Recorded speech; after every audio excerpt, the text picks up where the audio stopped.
We have the blue Dwarven player Cyrilla, also known as Ghost, at the right side of the map, against the red Dwarven player Zed on the left side of the map. That's the El Clasico map, you know, the one map, and I think that's going to be the map you will remember, even if you forget everything else about BFME after 25-30 years, when you will have eventually children or grandchildren.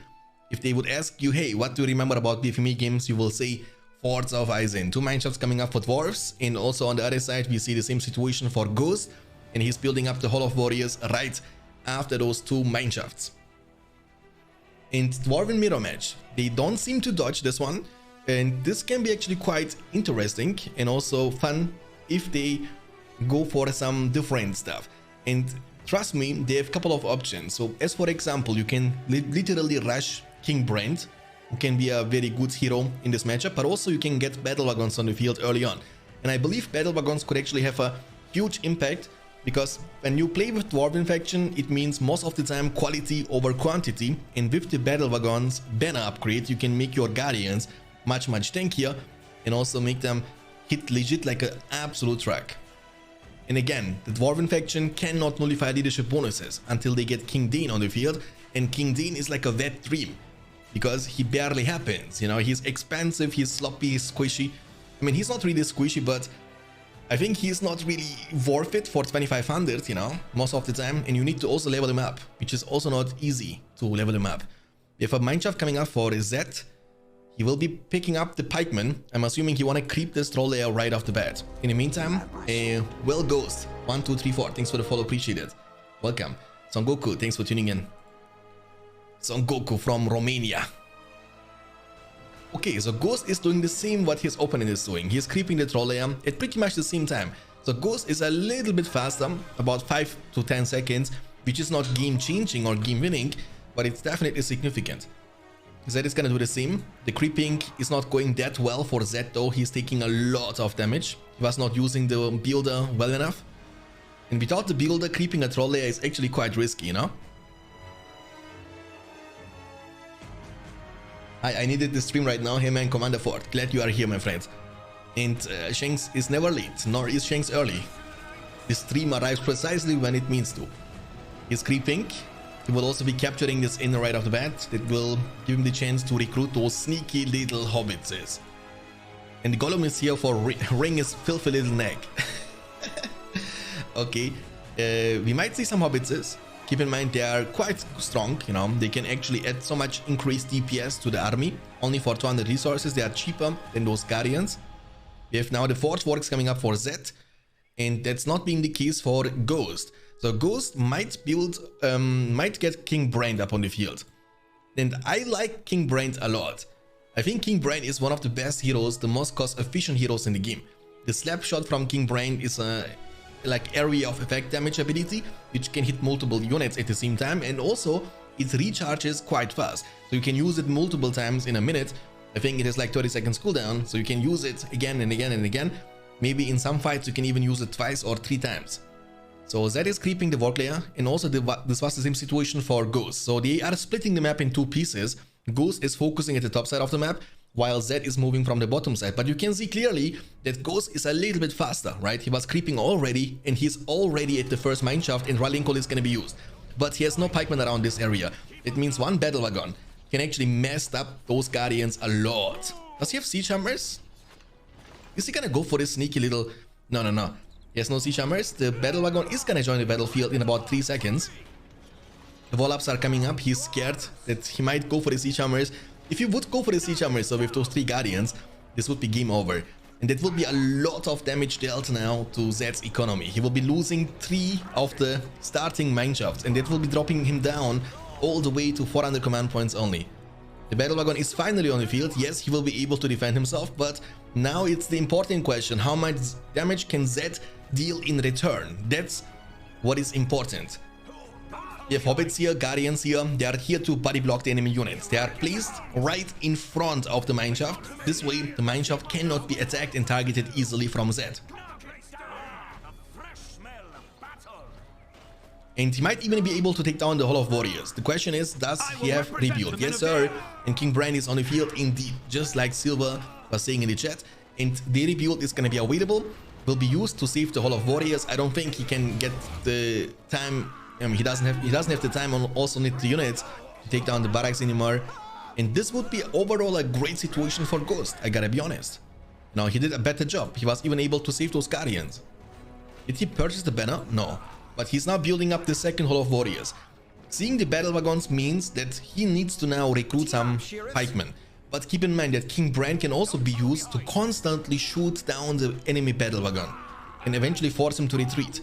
Level 2 is unlocked. Let's be honest, King Bran has no trouble whatsoever to level up to level 2. He can get to level 2 in a few seconds. We have also King Bran now on the field for the red Dwarven player Zed. Zed was expanding at the bottom side, but Ghost was expanding at the top side. So we see 1, 2, 3, 4 mineshafts in total for Ghost, which are pretty much untouched. And since he has vision around the top side, now he can rotate to the bottom side and clean all these mineshafts from his opponent Zed. 750 command points available for Ghost against 350 command points only for Zed.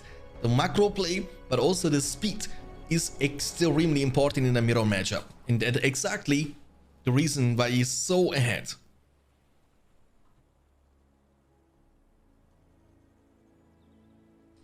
He will be now capturing this, and there is no need of rushing something, right? He can just play it a little bit slow, make sure to kill every single mineshaft on its way, and then you can clump in the middle, go for a big rallying call play, and that might even actually buy you some time to get the Siege Hammers purchase. Yes sir, he's going for the level 3 Hall of Warriors. Ghost is planning to recruit the Dwarven Zealots.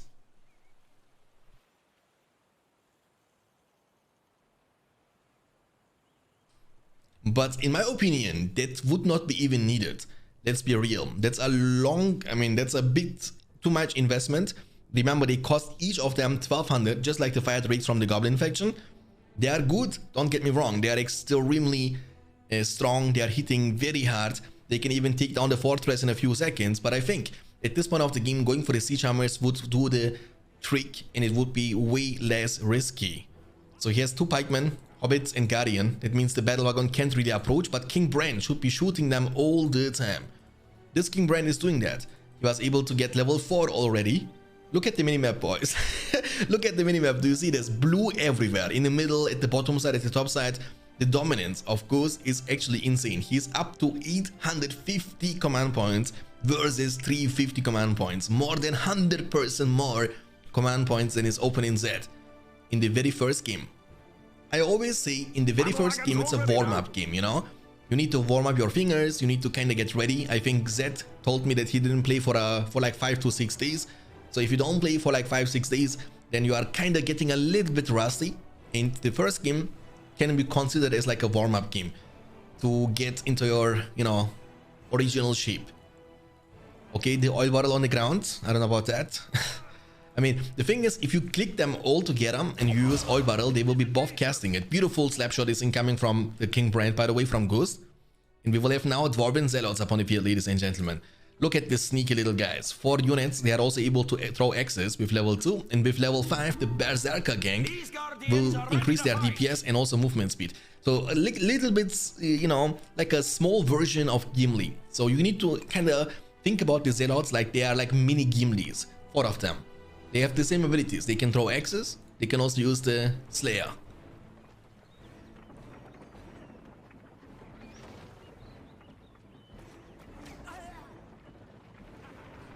So you can see, right, the battle wagon is getting bullied all the time. All the time. It's being shot on the face every single time. King Bran has the chance. King Bran from downtown. And the good thing about this situation is that there is nothing that can actually catch this King Bran. That means, you know, he can do that over and over again. He can disengage easily when he needs to. There is going to be a push now with Rallying Call available. That's going to be used now. You have only 1 Guardian up on the field for the red Dwarven player. And the 1 Guardian, what can you do against such a reckless hit? He needs definitely more units, but he's splitting the map in pieces. You can see he's gonna now put pressure from multiple sides at the same time, which makes it legit impossible for Zed to defend himself. You will get outspammed. He doesn't say a single word. He will be leaving the game, and it's going to be the very first and very fast victory for the player from UK. Dwarves against men. You have the blue Dwarven player Ghost at the top side. He was having a phenomenal performance in the previous game, in the Dwarven mirror match, and now he is fighting and facing against the red Man of the West faction player Zed. So I believe Man of the West faction you know, they are kind of struggling against good factions from what I have seen in the 8.45 version of the patch 2.02, especially in the Champions League.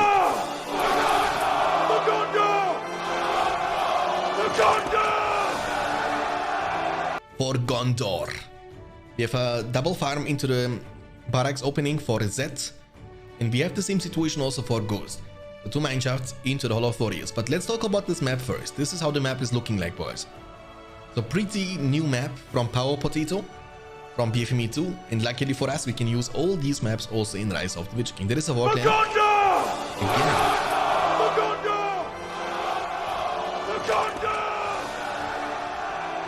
I think you like Gondor, guys. I can feel it. And you see there's like a race going on. You see that? The Battle Wagon race. You can bet on it. So should we make like a channel point award? Who do you think is gonna win? Which Battle Wagon? Number 1 or number 2? You don't know. They are going now. I don't know what's happening. Apparently that's randomized. You know, that's like scripted, and it's always random. It's not like the only it's not like the one battle wagon wins every single time. No. It's not like that.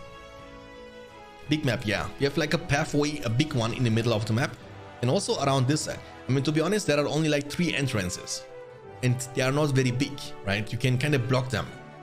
Like having a mineshaft here, here in the middle, and here would actually favor the Dwarven faction a lot, because then you would get the chance to see a lot, and you can rotate in a few seconds to the location you want to be. Guardian. He was getting, by the way, pikeman start. He wanna creep the war clan. Oh, the battle wagons are actually also lurking around this side. The race is happening, boys. And Chuf with the primers for the second month, man. Thank you so much, Chuf. Appreciate it. Really means a lot. Thanks for the huge support. Chuaf just resubscribed for 2 months. Ahoy. Ahoy. Yeah, that's like a new map from Power Potato, and he actually made like a script in which he's making a race between those 2 battle wagons. One of them as banner and one of them as man of steel. And they are kind of lurking around the top side, you know, having like a race. We have an offensive mineshaft happening finally at the bottom side. So in the second build is moving to the top side. There is a goblin layer also on the map, and Man of the West is looking to find those mineshafts, but keep in mind that they have no chance, those soldiers of Gondor, in a one-on-one situation against those mighty guardians. I think what Man of the West needs in this matchup are definitely some rangers, and also some Gondor Knights. Gondor Knights on a map like this, which is pretty big, right? You can actually rotate with the Gondor Knights quite easily, punish the enemy for not having enough pikemen for a trample. You can take down the enemy resource buildings. You have plenty of options. You can even encourage your push by recruiting Eoma and making the nearby allied cavalry units even stronger. Because when you go infantry against infantry, I believe you will get outclassed, right? And that's the thing. He's able now to build multiple mineshafts, and the problem is, as you have to deal with this army, you can now use the builder to even build more and more mineshafts close to your side. And that means you will have to deal with wave of endless units 24/7. You cannot ignore them. They have like enough DPS. There are 3 guardians and 1 pikeman. They have enough DPS to take down both your barracks and your farm in a few seconds. But I mean, what he's doing is also important. He's making sure to kill those mineshafts before more reinforcements can spawn. There is another one which Man of the West has no vision about. Like, he has no information about this mineshaft. Splitting, making sure he was also using the rallying call defensively, but Zed in the meantime is also putting some counter pressure. We have no King Brian on the field. We have no battle wagons anytime soon for Ghost, but he will be able to destroy 1-2 farms, and also one of the barracks has been taken down. The thing is, once the rallying call wears off and Man of the West can keep this barracks protected, he will be able to get more reinforcement, and eventually he will be able to win this fight. Remember, as Dwarven units, you have no choice of running away. That's not optional, right? You have to stand and fight, because you will get catched every single time. So taking down this would be important. He has vision around this one with the builder. He's creeping also the trolley at the same time with the pikemen. That's pretty good. The Gondor soldiers were able to clean those pikemen. Very good. And actually Zed is still doing a good job. He will also get 1 more soldier just in time, but there are still 2 guardians, and that's what I'm talking about. Imagine 1 single Gondor Knight. How impactful this would be. He's dropping down to 400 command points. Ghost is up to 550. So Ghost has still around about 50% more command points available than his opponent. Let's get going.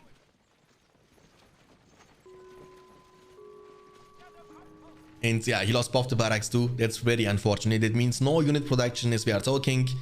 There are more Guardians coming. The snowballing effect is going to kick in very soon for Ghost, and he will be literally everywhere. I mean, I like the attempt from Zed. He's trying to kind of do something while he is defending, but that's not always a good thing, right? Because when you cannot defend, you cannot ignore them either, so you will lose a lot. That's exactly what happened. He lost both the barracks, he lost all the resource building around the fortress, and this is still the push, by the way. These Guardians are still from the initial push. They are still alive. That's why double barracks, I don't think it's worth it. I think going for the steeple or for the archer range would be a much better call. Soldiers at the ready.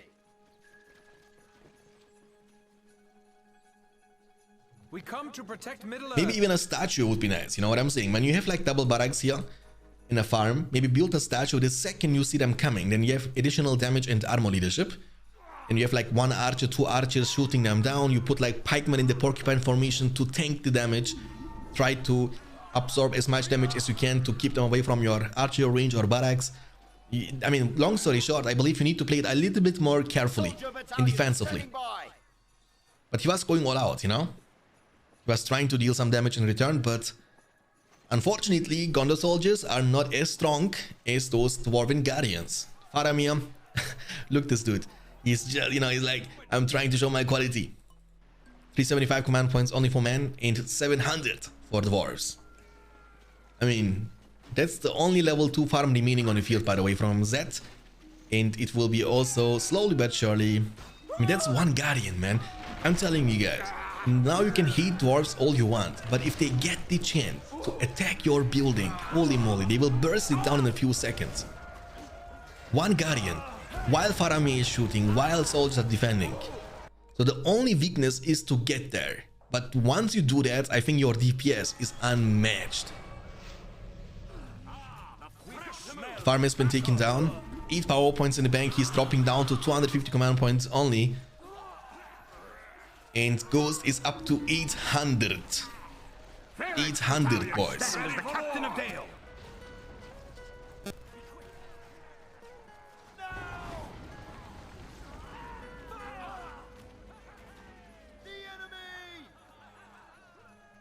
But he has the one ring. Maybe we can do something with the one ring. Hey Sauron, welcome.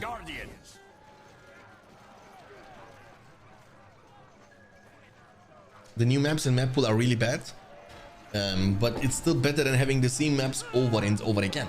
Pro Slice, thank you so much for the Primus for the 3rd month, my man. Thank you so much. Appreciate it, really means a lot. Thanks for the huge support. Pro_Slice just resubscribed for 3 months. Ahoy. Keep up the good work. Thank you, man. Will do. Appreciate it. I mean, he's still alive, but it's going to be a struggle moment at this point, right? What can you do? Like, you have not the pushback power. That means you cannot really defend yourself. And even if you do, you will lose a lot during this time. You cannot really punish him for not having enough defensive buildings or defensive units. And the distance you gotta walk from this location all the way to this location with Men of the West is going to give Dwarven player the time to recruit, you know, anyway, more and more units. Arrow volley though. I mean, arrow volley against Dwarves and might actually be good because Dwarven units, they are sloppy, so they might not be able to dodge the incoming damage, but I personally don't like arrow volley that much. Unless you have Boromir and you can stun them, you can stop them and make sure they cannot move away, then it's great, but like a random arrow volley, yeah, I mean, that's the best I think that you can do. It's not even worth it. Like killing 1 unit, 1.5 units with the arrow volley for a 10 power point special summon is not worth it. Like Tom Bombadil is better, Lone Tower is better, right?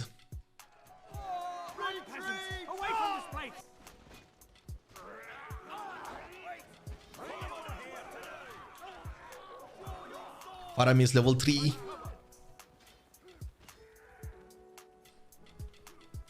Any brandy? I I don't know what you are trying to achieve, but I can tell you one more thing. If you type this one more time and trying to be provoking me, you will be out of the tournament. And you will be out of Discord. Hey, stop that, guys. What's wrong with you? Are you out of your mind? And I tell you, I don't like this kind of stuff. Just shut the fuck up. What the fuck is wrong with you?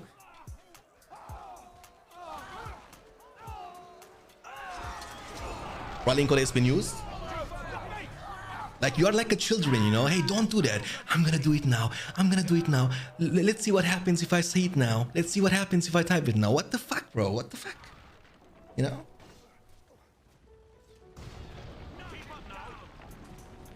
Rallying call has been used.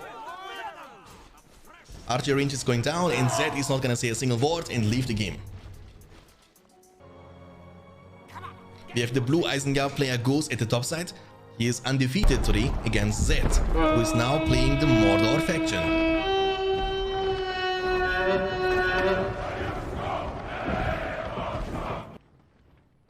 So Isengard against Mordor, Saruman versus Sauron. The clash of the evil factions in the game number 3.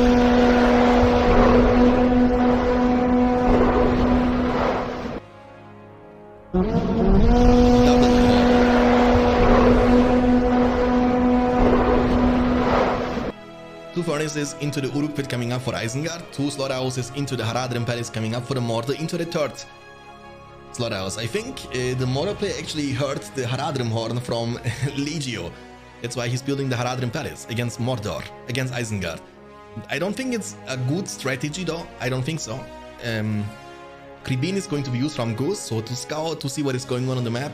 So he's able to indeed see the enemy Haradrim palace, so he might expect some Haradrim lancers, which is going to be definitely the strategy from Zed. No, he actually goes for the Haradrim palace Easterlings. Pro Slice, thanks for the gifted sub to Awe Awe.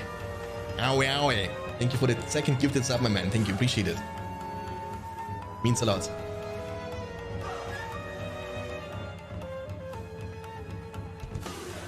Pro_Slice gifted RWK 900 a subscription.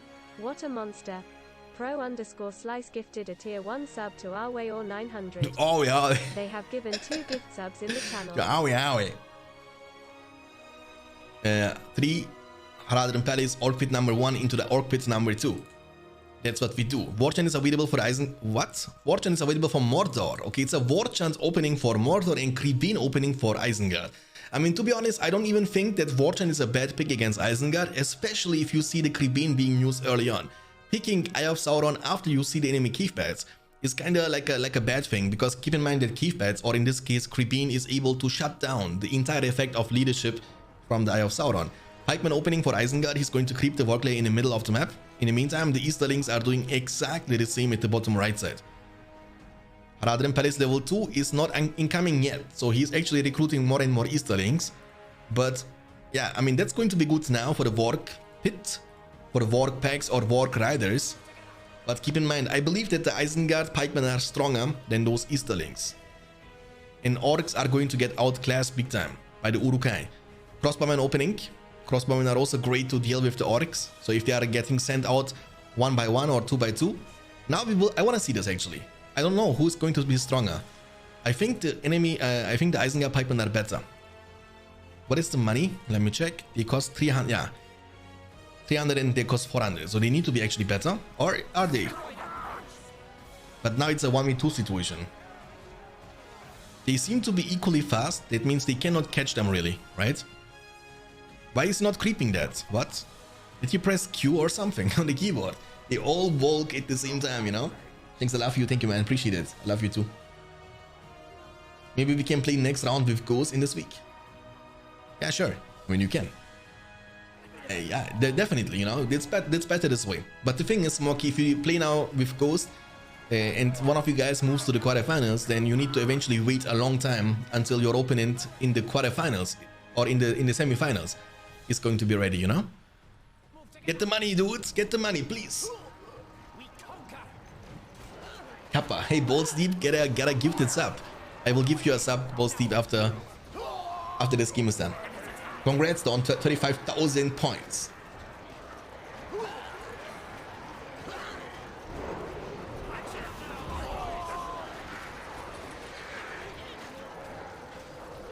Phase 0 high, my friends. Glad to see you in the chat. Kribin is being used to debuff the enemy units. Warchant has been also used on the same spot. Orc archers are actually doing a not bad job against the enemy pikemen, but the enemy pikemen are too tanky with tall ground stands.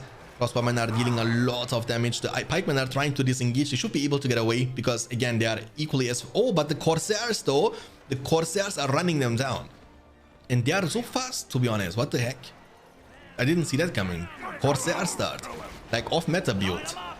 I don't think Corsairs were ever meta in Rise of the Witch King. They are bombing, though. They are bombing. They are throwing bombs. And the bombs are burning them. I think they're also, I don't know, man. Every time I see them, it's like, I have mixed feelings about them, you know. Sometimes I feel like they are kind of horrible, but sometimes they are actually doing some great shenanigans.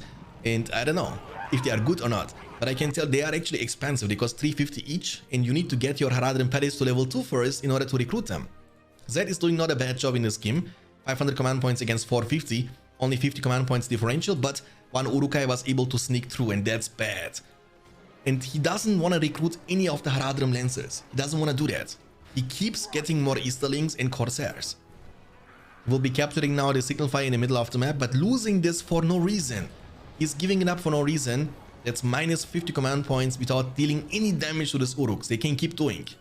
They can keep going. He has actually one battalion of Haradrim Lancers, but only one single one. I think you need more than that, because as we are talking, Isengard has not many pikemen. He's now building up the second Uruk pit after the first Uruk pit in the War pit level 2.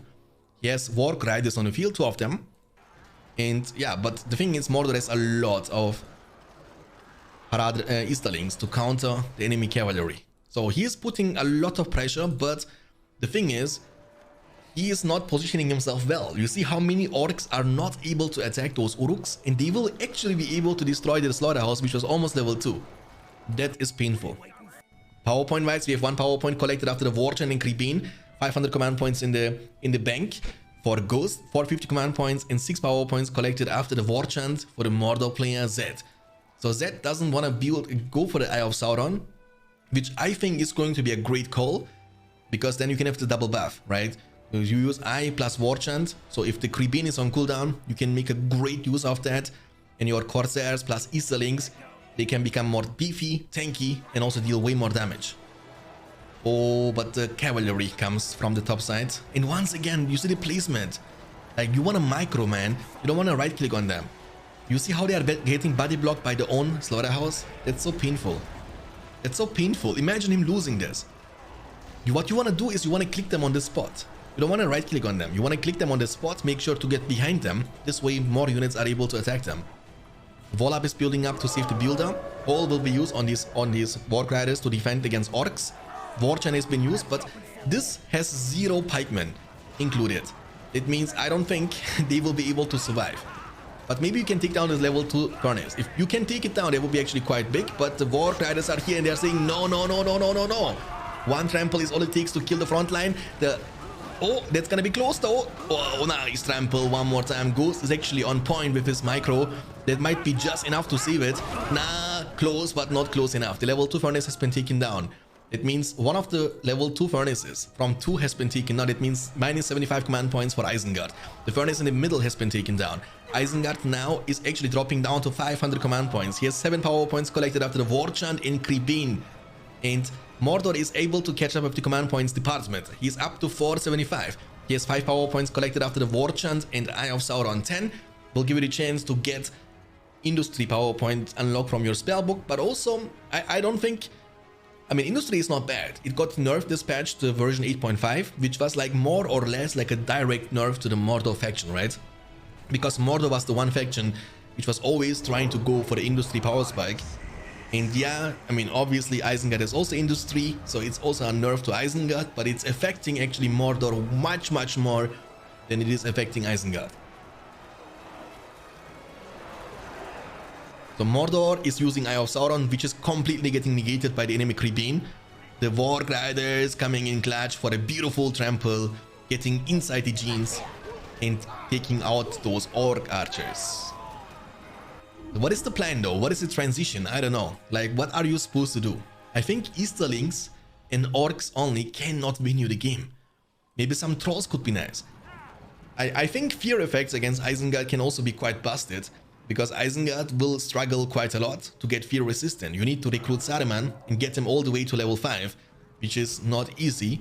So Drummer Troll with the Roar ability can maybe mess up the Isengard army. So I think what you can do is recruit Drummer Trolls, a couple of Easterlings, and then get some Haradrim archers up on the field.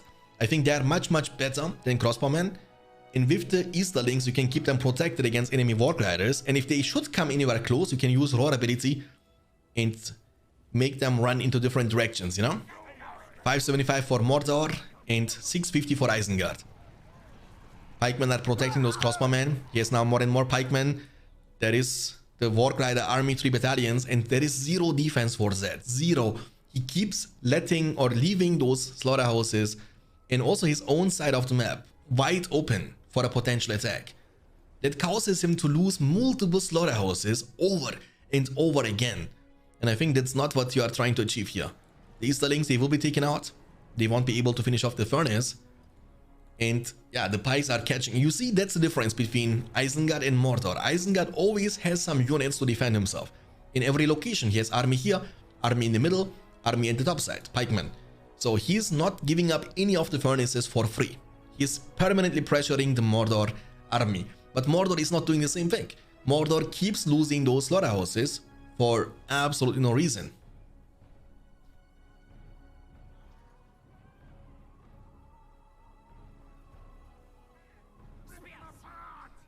Okay, so Isengard has an army worthy of Mordor.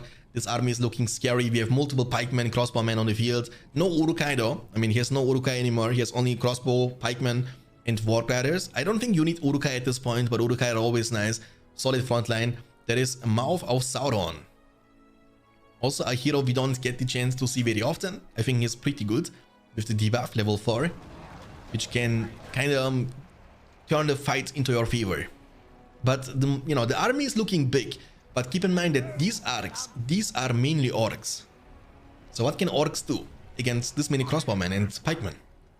And we have now lords. The fighting Uruk-hai himself is joining the battlefield.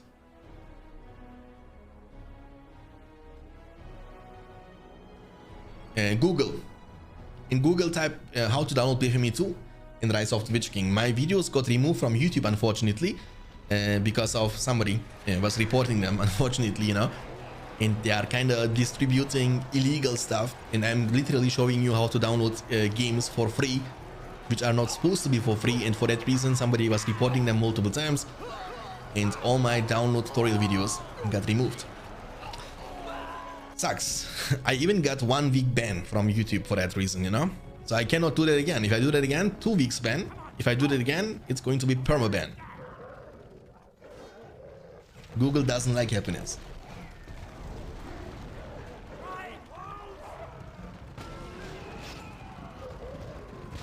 Oh, nice micro here from Ghost. What? Did you guys see what happened? What? Did you guys see what happened? What is this? Not only did they receive 0 damage, but they almost one-shot the Easterlings. What is this?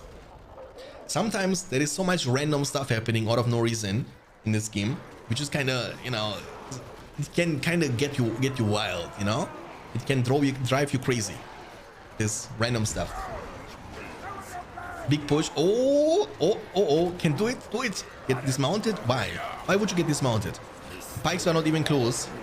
Does he have splash damage actually when he is dismounted? No. He's getting dismounted to run away. You have Drummer Troll now for Zed, but there is no backup. Haradrim Palace is still only level 2. He has no money and not the time to get it to level 3 anytime soon. 13 power points collected after the devastation.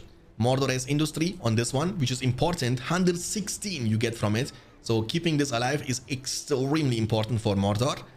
But get it to level 3 already, you know? Get it to level 3, get additional build speed, get it to level 3 to make it more tanky, you know, and recruit some Haradrim archers already. But the map is not looking good for Mordor, boys. Let me tell you that much. Like, Mordor has almost 0 map control. Armory, oh, armory. Okay, so level 3 armory for a heavy armor will legit make those Uruk-hai invincible against this army. And even Haradrim archers couldn't deal with them anymore, right? Level 4 Daupt is unbeatable though.